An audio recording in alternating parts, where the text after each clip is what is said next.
This is the first full iteration of the accessible right hand button for the Yoto. I'm going to show you how it works.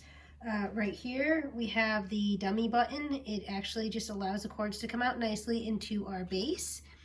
The base has a spot for this to either clamp, you could use a suction cup, or you can screw into a piece of wood or metal or plastic that you want the button to remain on. And then you go ahead and put in the card, and the Yoto will play. The child might want to select a different track, and they can go ahead and listen to whatever they want. They are able to do anything the ordinary right button can do, which will enable them to choose their own Yoto card and enjoy it completely on their own. So if you have a child or adult who cannot use the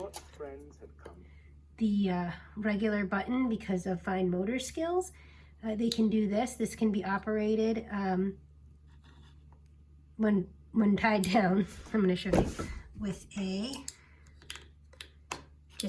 with not much dexterity. You don't need any dexterity at all. You just need to be able to push the edges a little bit and push down to select. I hope you have a wonderful day. Oh, it's going to play Yoto Daily. Well, you have a wonderful day, and thanks.